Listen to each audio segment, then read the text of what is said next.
자, 오늘 이 말씀 성전 봉헌식이 있고 또 유월절을 지킨 내용이 보도되고 있습니다. 이것을 통해서 오늘날 우리 또 역시 구약을 통해서 우리에게 들려주시는 복음의 이야기를 들을 수가 있습니다. 오늘 말씀 보면 드디어 이제 우여곡절 끝에 16년 동안 중단되었던 성전 재건하기 위해서 모였다가 기초만 놓고는 16년을 방해와 자신들의 나태와 안일함 때문에 성전을 건축하지 못하다가 드디어 이제 선지자들의 그 말씀을 듣고 결단하고 나아갈 때 하나님께서 도우심으로 형통하게 아주 순적하게 이 성전 공사가 끝나게 됩니다. 정말 하나님의 말씀을 따라 순종해 보면 순종하기 전에 염려하고 걱정했던 것이 기후에 불과할 때가 참 많습니다. 지레 겁먹고 지레 걱정하고 하나님 말씀에 순종하게 될 때 일어날 여러 가지 어려운 일들, 이런 것들을 자꾸 예상해서 하나님의 말씀대로는 절대로 살 수 없는 것처럼 그렇게 공식을 만들곤 하는데 어리석은 일입니다. 우리 하나님은 영원한 하늘나라의 하나님일 뿐 아니라 이 땅, 이 죄악이 관영한 이 세상에서도 이 죄악의 파고가 정말 이 세상을 완전히 지금 하나님께서 놀랄 정도로 갑자기 그런 일들이 일어나지 않도록 지배하시고 다스리시는 분이시기 때문에 하나님 말씀 의지하고 주님께서 주신 명령을 따라 행하면 참 살아볼 만합니다. 할렐루야. 예, 그래요. 복음이나 주께 충성하면 우리의 삶이 오히려 쉬워지고 가벼워지는 법이고, 주의 말씀에 어깃장 놓으면 자신의 삶이 오히려 힘들어지고 어려워지는 법입니다. 이 돌아온 이스라엘 백성들, 그들이 이것을 뼈아픈 이제 교훈으로 경험하게 된 거죠. 오늘 말씀 가운데 조금 주목할 것이 있는데 14절 말씀 우리 같이 한번 읽어봐요. 14절 다 같이 시작. 유다 사람의 장로들이 선지자 학개와 이도의 손자 스가랴의 권면을 따랐으므로 성전 건축하는 일이 형통한지라. 이스라엘 하나님의 명령과 바사왕 고레스와 다리오와 아닥사스다의 조서를 따라 성전을 건축하며 일을 끝내되. 예. 자, 이들이 이제 용기를 내서 성전을 건축하게 된 가장 이제 성경이 강조해주고 있는 것은 선지자 학개와 이도의 손자 스가랴의 권면을 따랐으므로, 이들은 선지자였어요. 그 하나님의 말씀을 전해준 그 말씀을 따랐다는 거예요. 그랬더니 이제 형통하게 되었는데, 그러면서도 여기 하나님의 명령뿐 아니라 바사왕 고레스, 바사왕 다리오, 그리고 바사왕 아닥사스다의 조서를 따라라고 그래요. 이 페르시아에서 아주 왕 중의 왕이라고, 대단히 이제 업적이 찬란했던 사람들인데, 이 고레스는 뭐 말할 것도 없고, 다리오라고 하는 이도 페르시아에서 손꼽는 그런 대단한 왕입니다. 아닥사스다도 그렇고요. 그런데 이들도 하나님께서 결국은 사용하셨다는 거예요. 그러니까 하나님은 사용하셔서 이스라엘 백성들이 가장 이제 장애가 될 것이라고 생각했던 그 대상들이 오히려 자신들을 돕고 협조하는 사람으로 하나님께서 역사하신 것을 말씀하는 거예요. 그러니까 우리는 이 세상 살면서 하나님의 말씀에 초점을 맞추면 된다는 것입니다. 그러면서 우리는 그 세상 질서 안에서 또 하나님께서 모든 것들을 고르게 해주시기 때문에 얼마든지 해나갈 수 있다는 거죠. 근데 여기 이제 재미있는 표현은 아닥사스다인데, 아닥사스다는 사실은 성전이 완성이 되고 난 다음에 50년이 지나서야 왕이 되는 사람이에요. 그러니까 이 아닥사스다의 조서라고 하는 것은 성전을 건축하는 것과는 전혀 상관이 없어요.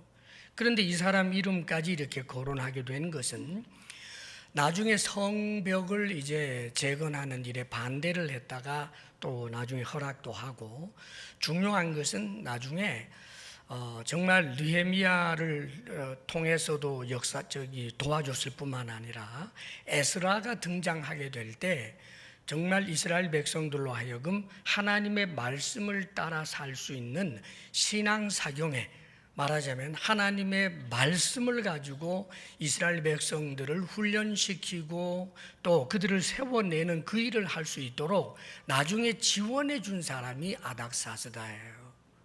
그래서 시간으로는 후대의 사람이지만 50년 지나서 왕이 되는 사람이지만 하나님께서 역사하셔서 이 왕들 가운데서 정말 성전을 건축하고 또 성벽을 재건하는 일들, 이스라엘 백성들이 자신의 정체성을 제대로 찾을 수 있도록 돕는 그런 왕들의 이름으로 이렇게 거론해 준 것입니다. 세상 왕이라고 할지라도 하나님께 협조하고 하나님을 도운 자들의 그 이름을 성경이 기록하고 있다는 사실을 우리는 기억해야 합니다.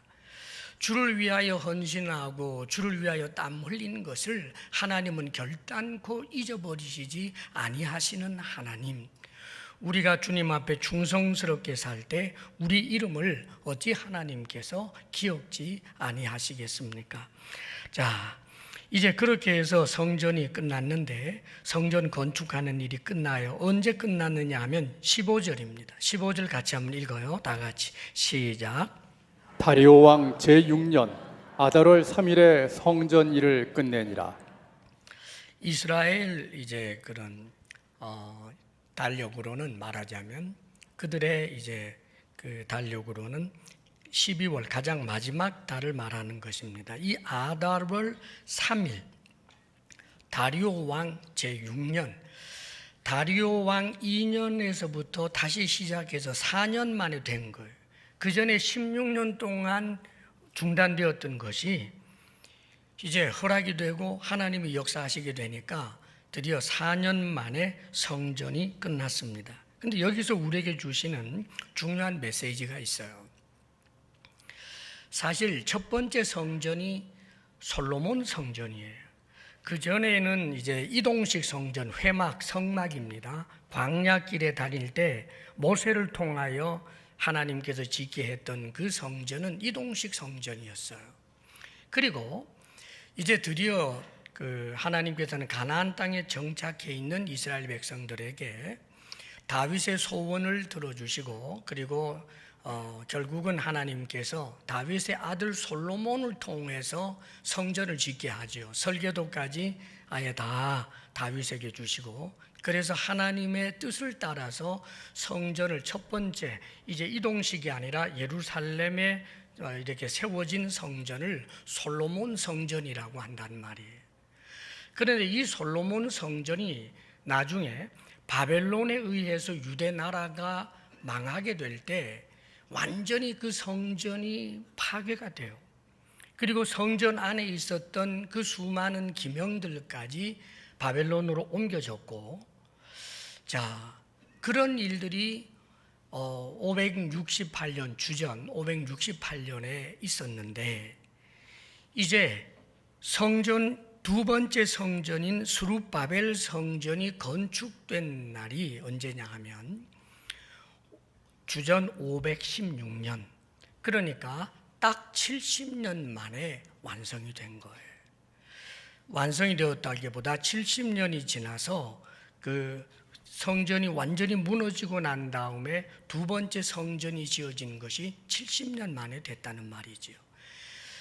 전날에 예레미야 선지자를 통해서 바벨론으로 끌려가는 사람들, 또 바벨론에서 이제 포로 생활을 하게 되는 사람들에게 70년이 지나면 다시 돌아오게 될 것이라고 이야기했는데, 이 70년이 지나서 돌아온다라고 하는 이 말씀이 문자적으로 좀 안 맞는 게 있었단 말이에요. 1차 포로귀환이 있고 2차 포로귀환도 있고 3차 포로귀환도 있고 그 외에도 개별적으로 오는 사람들이 있기 때문에 70년을 대략이라고들 많이 생각을 하곤 했는데 결국은 하나님께서 이 말의 성취를 어디에 맞추셨느냐 하면 성전 재건에 있단 말입니다. 이스라엘이라고 하는 이스라엘 백성은 언약 백성이기 때문에 성전이 회복이 되지 아니하면 돌아왔다고 할지라도 진정한 의미에서 돌아오는 게 아니에요. 이제 두 번째 성전 스룹바벨 성전이 완공이 된 그날이 하나님께서 말씀하신 그 70년이 지난 때를 이야기하고 있는 것입니다. 우리는 중요한 사실을 발견합니다. 우리 하나님, 저와 여러분이 믿고 있는 우리 하나님은 신실하신 분이어서 그가 하신 약속, 언약에 대하여 반드시 이루시는 분, 그 언약을 지키시는 분이라는 것을 우리에게 말씀해 주고 있습니다. 사랑하는 여러분, 우리의 믿음의 근거가 어디에 있습니까? 하나님의 신실하심에 있는 것 아닙니까? 하나님이 자꾸만 마음을 바꾸는 분이라면 하나님이 약속하신 것을 지키지 못하는 무능하거나 지키려고 해도 지킬 수 없는 능력이 없다거나 지킬 수는 있지만 자꾸 마음이 바뀌는 분이라면 우리가 어떻게 하나님을 믿을 수가 있겠습니까? 사랑하는 여러분, 오늘 우리가 신앙생활을 하고 있는 이 신구약 성경은 구약, 신약, 약속이라는 말이에요. 예수 그리스도를 중심으로 하고 예수 그리스도 이전에 우리에게 주셨던 약속, 그리고 예수님 이후에 우리에게 주신 새로운 약속, 이 신구약 성경이 하나님께서 우리에게 주신 모든 약속의 말씀인 거예요. 복음이 무엇입니까, 여러분? 하나님 편에서 우리에게 주시는 아주 복된 약속 아닙니까? 그렇다면 그 약속이 효력을 발휘하려면 그 약속에 대한 믿음인 거예요. 성경은 이야기합니다. 하나님은 인생이 아니시니 시건치 아니하시고 인자가 아니시니 어찌 그 말씀하신 바를 행치 아니하시겠느냐라고 하면서 하나님을 우리 수준에 두지 말 것에 대하여 요구하고 있는 것입니다. 사랑하는 여러분, 우리 하나님께서는 당신께서 하신 말씀을 반드시 지키시는 분이라는 사실을 기억하고 하나님께서 우리에게 주신 약속의 말씀을 온전히 믿음으로 그 약속의 말씀이 여러분들에게 때로는 위로가 되고 격려가 되고 소망이 될 수 있기를 바랍니다. 하나님의 약속을 믿지 못하는 성도는 성도가 아닌 거예요. 하나님께서 우리에게 주신 이 복된 약속을 믿음으로 견고하게 믿음 생활을 잘 할 수 있기를 바랍니다. 전날에 보면 아브라함을 성경에서 로마서 4장 20절에서 22절에 보면 아브라함에 대해서 이렇게 묘사를 해줍니다. 믿음이 없어 하나님의 약속을 의심하지 않고 믿음으로 견고하여져서 하나님께 영광을 돌리며 약속하신 그것을 또한 능히 이루실 줄을 확신하였으니 그러므로 그것이 그에게 의로 여겨졌느니라. 하나님께서 하신 약속이 그 말씀이 현실 가운데서 도저히 이루어질 것이 불가능해 보이는 상황 속에서도 하나님의 약속을 믿는 믿음의 사람, 이 사람을 하나님께서 의롭게 여기셨다는 거예요. 성경은 천국이 있다라고 말하는데 사람이 가진 알량한 과학적 지식을 가지고 천국이 없다라고 말하는 것이 얼마나 어리석습니까? 사람이 죽고 난 다음에 지금 과학적으로 만질 수도 없고 현명형으로 들여다볼 수도 없는 영혼이라고 하는 것이 있어서 그 영혼이 자신의 의사와는 상관없이 어떤 영혼은 낙원으로 어떤 영혼은 저 음부로 굴러떨어지게 된다는 것에 대하여 예수님께서는 분명히 말씀하시고 계시는데 인간이 스스로 공부하고 연구했다라고 하는 그 학문의 상아탑 위에 올라서서 마치 하나님보다 더 지혜로운 줄 알고 이 진리의 말씀을 우습게 보는 자를 어찌 그리스찬이라 할 수 있겠습니까, 여러분? 사랑하는 여러분, 우리가 아무리 발달된 과학 속에 산다고 할지라도 우리가 아는 것보다 모르는 것이 훨씬 더 많다는 것을 알아야 합니다. 어찌 죽음 이후에 대하여 정확하게 말씀해 주신 예수 그리스도의 말씀까지 부인하는 그런 어리석은 사람이 될 수가 있겠습니까? 그리하면 그가 아무리 의로운 척해도 하나님은 하나님을 거짓말쟁이로 취급하는 자를 의롭다 하시지 않습니다. 여러분들이 남들과 비교해서 조금 더 그럴듯한 윤리적 옷을 입고 있다 할지라도 하나님을 거짓말쟁이로 여기는 데야 그가 어찌 의로운 사람이라 할 수 있겠습니까? 세리와 바리새인을 보면 세상 통념상 그들이 입고 있는 이 사회적 행위는 분명히 세리가 더 죄인입니다. 그러나 세리는 하나님을 의지하고 하나님을 향한 믿음을 가지고 긍휼히 여기고 하나님의 살아계심과 자신을 긍휼히 여겨주시는 분이라는 사실을 믿고 머리 조아려 기도하는 그 세리를 우리 주님께서는 오히려 의롭다고 여겨주시지 않았습니까? 그러므로 사랑하는 여러분, 하나님 앞에 언제나 하나님의 말씀을 믿는 믿음의 사람들이 될 수 있기를 주의 이름으로 축복합니다. 그리고 이제 성전 건축이 완성이 되었으니까 뭘 하겠어요? 봉헌식을 합니다. 그래서 이제 그 주전 드디어 516년에 성전을 건축을 한 다음 이걸 스룹바벨 성전, 제2성전이라고 그래요. 이 제2성전이 완성이 되고 난 다음에 드디어 이들이 하나님 앞에 봉헌식을 행합니다. 자, 우리 16절 말씀 같이 한번 읽어봐요. 시작.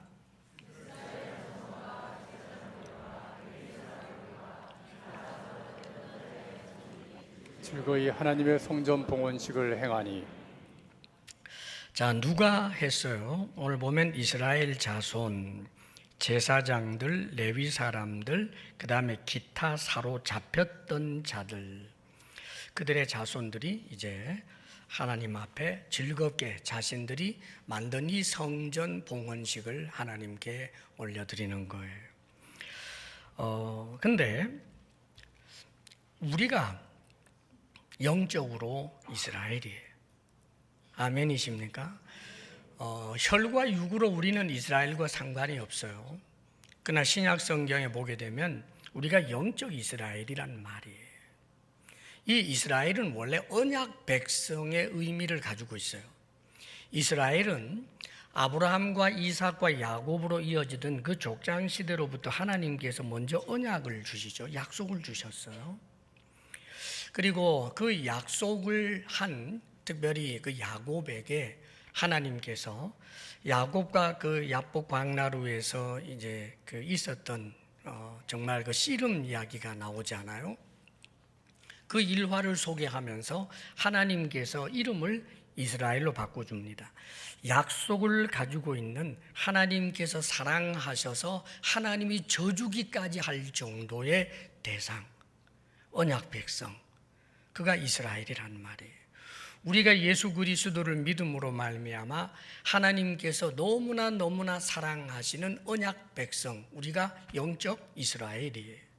그뿐만 아니라 그 당시에 물론 제사장들, 레위 사람들 그들의 이제 그 직임이나 역할을 따라 이야기한 것입니다만은 영적 이스라엘인 우리들은 또 한편으로 우리가 바로 누구냐 하면 왕 같은 제사장이에요. 우리가 왕 같은 제사장. 우리에게 또 다른 제사장이 따로 있는 것 아닙니다. 여러분, 목사는 제사장이고 여러분은 성도고 그러면 안 돼요. 우리 다 왕 같은 제사장입니다. 우리 신약 성도들은 제사장이죠. 또 우리가 레위인이라고요. 이제 그 새롭게 교회 시대에서 일어난 일꾼들은 은사를 따라 주님 집에서 다 일꾼이에요. 다 레위인이다 그 말입니다, 여러분. 그래서 교회 안에서는 목회자만 일하거나 또 뭐 어떤 특정한 사람만 일하는 것이 아니라 누구나 다 은사를 따라서 일해야 돼요. 그것도 사람 살리는 일 말입니다. 우리가 레위인이란 말이에요. 그런데 그럴 뿐만 아니라 우리가 또 누구냐 하면 사로잡혔던 자의 자손이라고 표현했는데, 사로잡혔던 자예요. 우리가 마귀에게 사로잡혀 있었고 이 세상에 사로잡혀 있었던, 정말 영원한 저주 아래 놓여 있었던 이들이 바로 우리란 말이에요. 그래서 우리는 성전 봉헌식을 할 때 누가 성전 봉헌식을 했느냐? 옛날 이스라엘 백성들이 성전 봉헌식을 했는데, 그렇다면 오늘날 영적 이스라엘이고 영적으로 보면 제사장이고 영적으로 레위인이고 사로잡혔다가 이제는 자유를 얻게 된 하나님의 자유인인 우리가 어떻게 하나님을 향하여 봉헌식을 할 것인가를 생각해야 해요. 사랑하는 여러분, 우리는 우리가 가지고 있는 그 신분의 영화로움을 생각하면서 하나님 앞에 우리는 날마다 봉헌식을 하는 사람이 되어야 된다는 말이에요.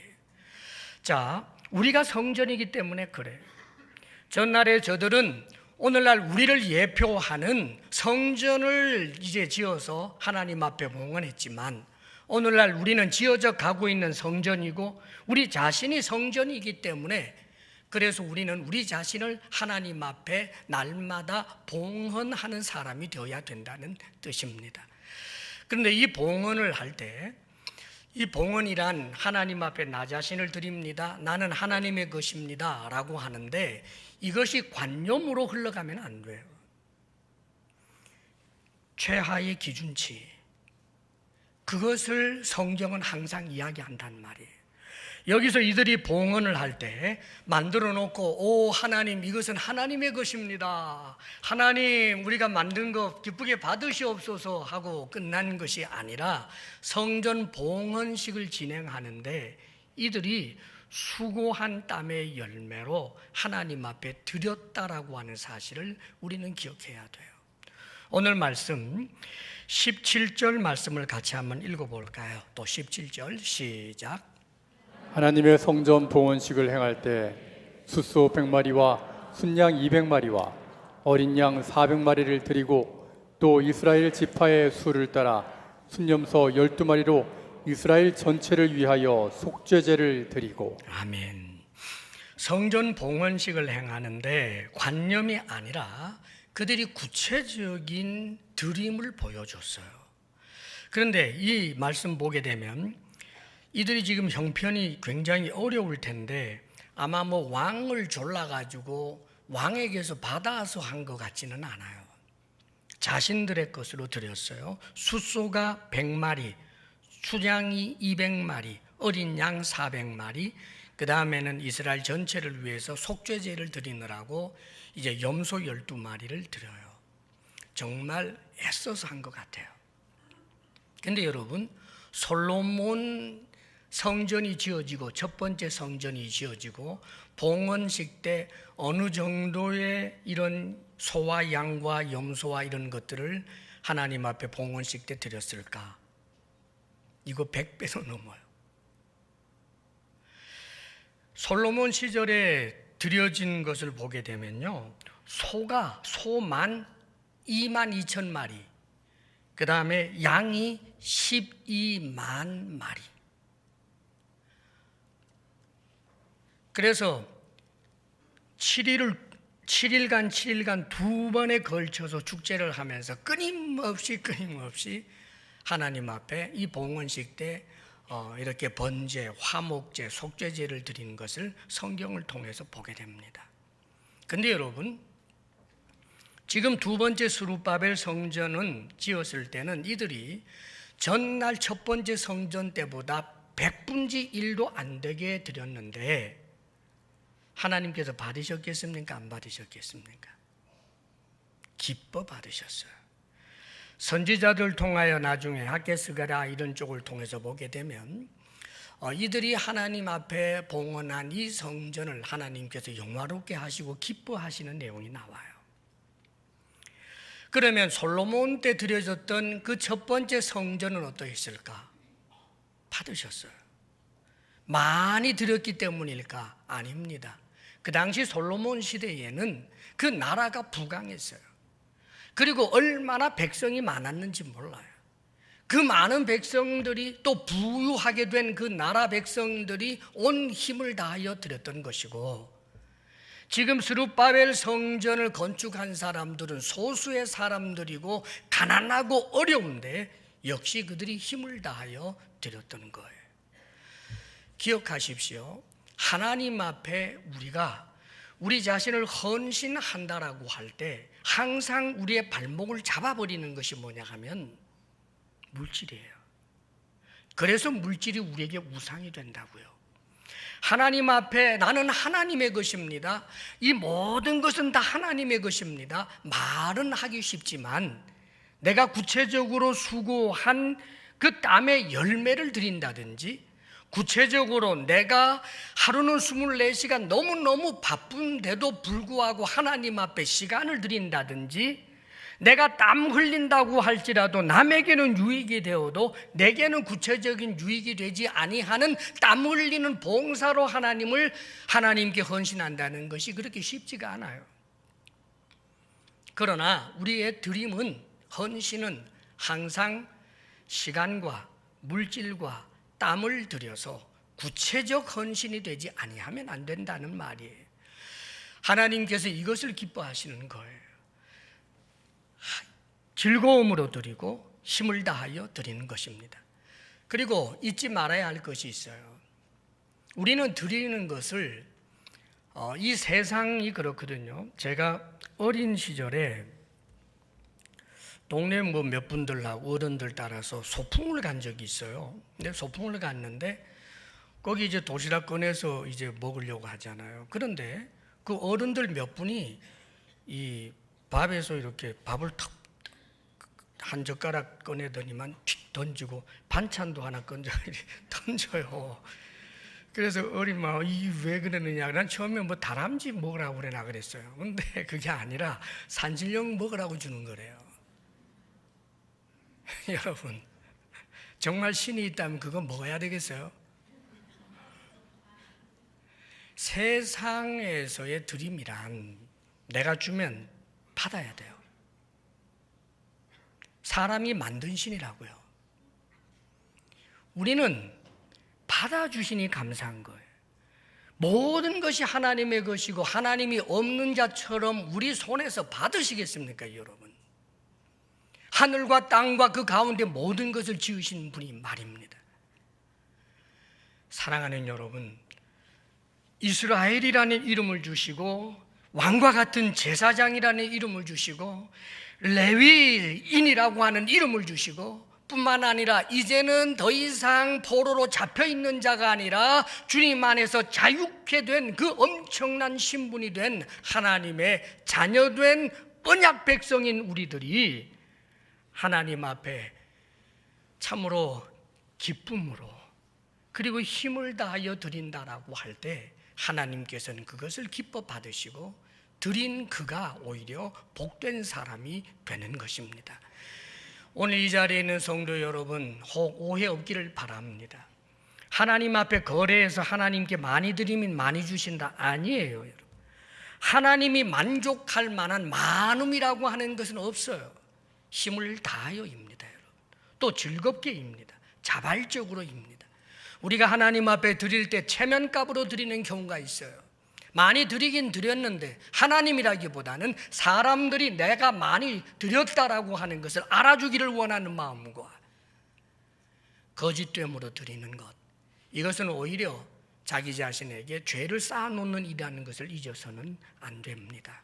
사랑하는 여러분, 정직하게 말씀을 따라 수고하시고, 그리고 여러분에게 주어져 있는 그 시간 하나님 앞에서 참으로 하나님이 요구할 때마다 예배를 위하여 드리기도 하고 수고한 땀의 열매로 하나님 앞에 즐겁게 드리기도 하는 그런 복된 자의 길을 계속하여 걸어갈 수 있기를 축복합니다. 그런데 특별히 17절 말씀 가운데 속죄제라고 하는 표현이 나와요. 수량 200마리, 어린 양 400마리는 아마 번제와 화목제로 드렸을 거예요. 이것에 대한 설명은 이제 길게 하지 않겠습니다. 그런데 수염소 12마리를 따로 구별해서 이스라엘 전체를 위한 속죄제로 드렸다. 그렇게 이야기해요. 자, 지금 여기에 모여 있는 사람들은 12지파 가운데 사실은 유다 지파와 베냐민 지파가 절대 다수고 레위인들이 좀 있고요. 제사장이나 이런 사람들이 좀 있고 그 다음에 다른 10지파 사람들은 극소수예요. 몇 안 돼요. 그런데 이 이스라엘 전체 12지파의 속죄를 위한 속죄 제사를 드렸다라고 성경은 기록해 줘요. 그동안 못 드렸거든요. 여러분, 속죄제 못 드렸어요.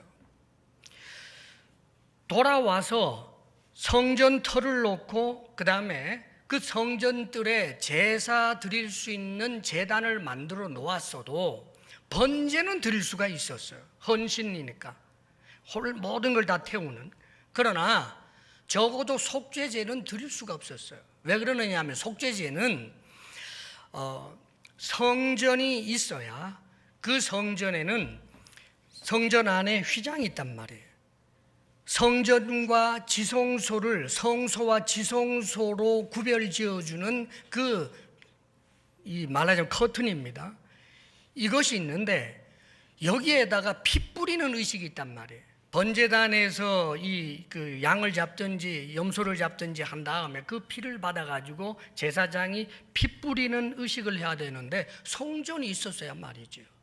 더더군다나 이스라엘 전체를 위한 대속죄일이라고 하는 절기가 있는데 대속죄일은 이 휘장에다가만 뿌리는 것이 아니라 휘장 안으로 들어가서 지성소 안에 들어가서 그 법궤가 있는 그 앞에다가 피를 뿌리는 일을 했어야 된단 말이에요. 그런데 성전이 없었으니 그동안 속죄제를 드릴 수가 없었던 거예요. 사랑하는 여러분, 도대체 왜 하나님께서는 성전이 없으면 속죄제를 드릴 수 없도록 했을까? 그 성전은 예수 그리스도를 예표하고 있기 때문에 그렇습니다, 여러분. 예수님을 통해서만, 예수님의 피뿌림을 통해서만 우리의 죄가 씻어질 수 있기 때문에 하나님께서는 인간의 죄의 문제를 해결하는 것을 오직 당신의 아들 예수 그리스도를 통해서만 하기로 결정하셨기 때문에 다른 수단 방법으로 되는 게 아니에요.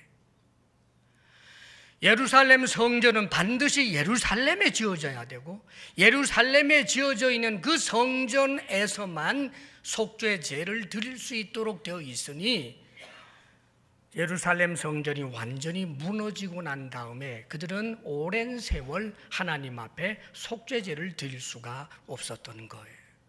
사랑하는 여러분, 우리는 기억해야 합니다. 인간이 가지고 있는 죄의 문제가 인간에게 있어서 모든 것의 비극의 원인이 된 것이라는 것을 잊지 마십시오. 우리가 살고 있는 세상에 왜 이렇게 힘듭니까? 우리는 성경을 통해서 압니다.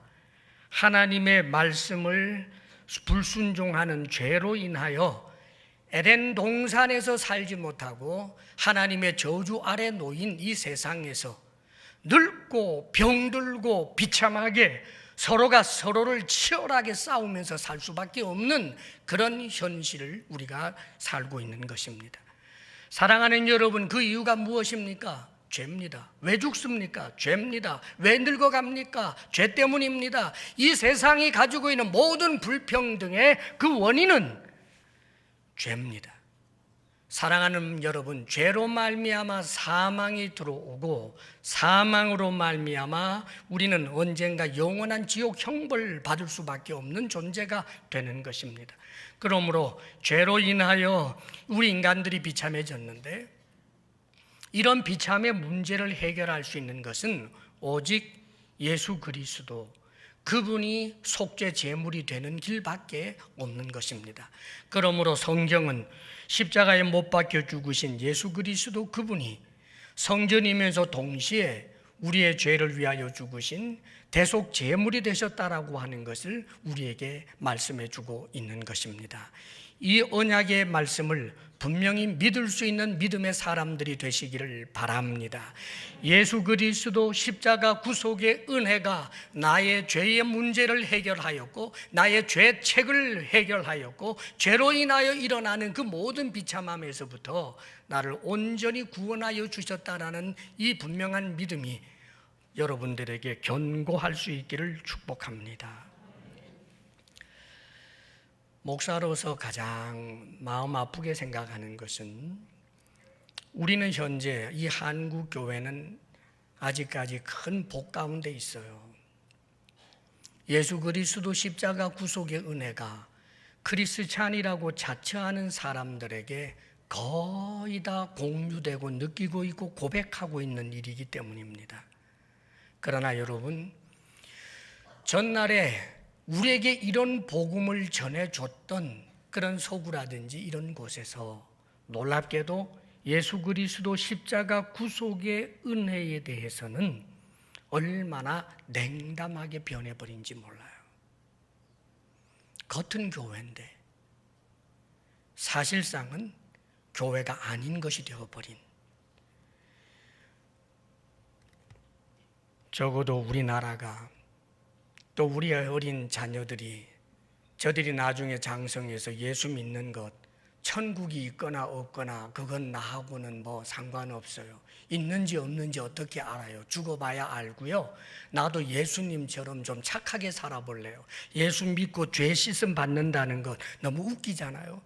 제발 이런 소리 나오지 않는 그런 우리의 다음 세대들이 될 수 있기를 축복합니다. 말씀보다 자신의 지성, 세상의 어떤 가르침, 철학 이런 것들을 더 우선시하게 될 때 그런 현상이 일어납니다. 2000년 전에 죽은 예수가 내 죄를 위하여 죽었다라고 하는 이것은 너무나 소박해 보이기 때문에, 너무나 지혜롭지 않게 보이기 때문에 그래서 하찮게 여기는 일들이 일어나게 되는 것입니다. 여러분의 자녀들을 믿음으로 잘 기르시기를 축복합니다. 자, 그러면서 19절에서 22절까지가 이제 유월절을 이제 지킵니다. 이들이 성전 봉헌식을 하고 난 다음에 5주를 지났어요. 5주를 지나고 난 다음에 또 모여서 유월절을 지킵니다. 자, 오늘 말씀 보게 되면 20절과 21절 말씀을 우리 같이 한번 읽어봐요. 20절에서 21절 다 같이 시작. 제사장들과 레위 사람들이 일제히 몸을 정결하게 하여 다 정결함에 사로잡혔던 자들의 모든 자손과 자기 형제 제사장들과 자기를 위하여 유월절 양을 잡으니 사로잡혔다고 돌아온 이스라엘 자손과 자기 땅에 사는 이방 사람의 더러운 것으로부터 스스로를 구별한 모든 이스라엘 사람에게 속하여 이스라엘의 하나님 여호와를 찾는 자들이 다 먹고, 유월절 음식을 먹었다는 말이죠. 유월절 양을 먹었다고요. 보통 이제 유월절은 자신들 집에서 이제 각자 했었어요. 그러던 것이 이런 특별한 경우에는 함께 모여서 이 성전들과 그 인근에서 이제 모여서 유월절 양을 잡고, 그것도 레위인들이 이제 주로 잡아주고, 그렇게 해서 그 절차에 따라서 이제 함께 이들이 모여서 3, 4, 5 앉아서 이제 음식을 먹게 되는 이제 그 내용을 우리가 봅니다. 자, 유월절이 뭐예요? 유월절은 이스라엘 백성들이 이집트에서 종살이하며 살다가 끝까지 바로 왕이 보내주지 않을 때 하나님께서 마지막으로 내린 재앙이 뭐였느냐 하면 저 이집트 전역에 장자들이 죽는 것, 그 다음에 짐승의 첫 새끼가 죽는 죽음의 문제였어요, 여러분. 그런데 하나님께서 이 죽음의 문제가 결국은 애굽 땅 전체이기 때문에 이스라엘 백성들에게는 그 애굽 땅에서 살고 있잖아요. 같은 애굽 땅에서 살고 있어요. 죽음의 재앙이 함께 내려온단 말이죠. 그런데 양을 잡아서 문방과 문설주에 바르게 되면 죽음의 재앙이 넘어가게 된다라고 하는 말씀을 해주셔요. 그렇게 되면 산다는 거죠. 그래서 이들이 정말 양을 잡아서 그래서 이제 인방에 바르고 문설주에 발랐더니 이집트에는 모든 가정에 이 죽음의 그 비통함, 애통함이 다 터져 나와요. 죽었으니까. 그런데 이 이스라엘 백성들에게는 이 죽음의 문제가 해결이 되었다는 말이에요. 자, 그렇게 해서 결국은 이집트 왕이 이제 두 손 두 발 다 들고 내보내게 되죠. 그렇게 해서 온전히 이제 출애굽을 하게 되는 것인데 이것은 우리에게 중요한 의미 두 가지를 함께 가져다 줘요. 하나는 뭐냐 하면 이 유월절 어린 양을 통해서 죽음이 넘어갔다. 죽음의 문제가 해결됐다는 거예요. 그것 하나.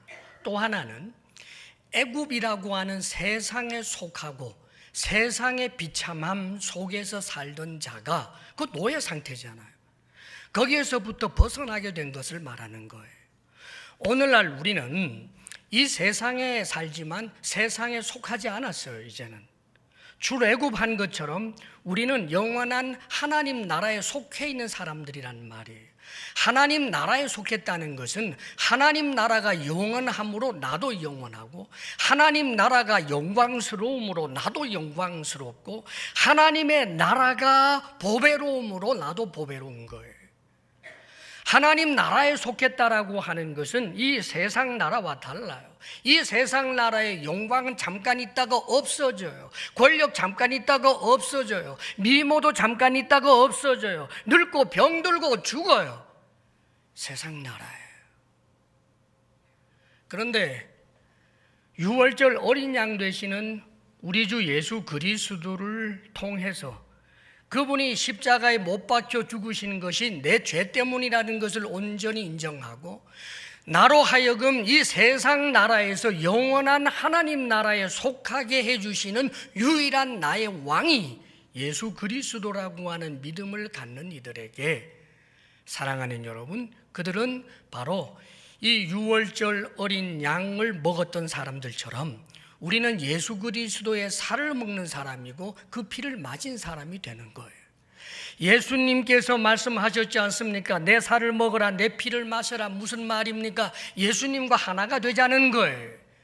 하나님의 아들이신 그분과 하나가 되는 것 말입니다. 그분의 몸이 되는 것 말입니다. 그분의 영광에 함께 참여하게 되는 것, 이 엄청난 은혜를 우리들이 얻게 된 것입니다. 할렐루야. 그래서 복음이에요. 복음은 나중에 신약의 그 사도들이 비참하게 죽은 예수님을 좀 더 멋지게 채색하기 위해 가지고 그들이 창작해서 만들어낸 것이 아닙니다, 여러분.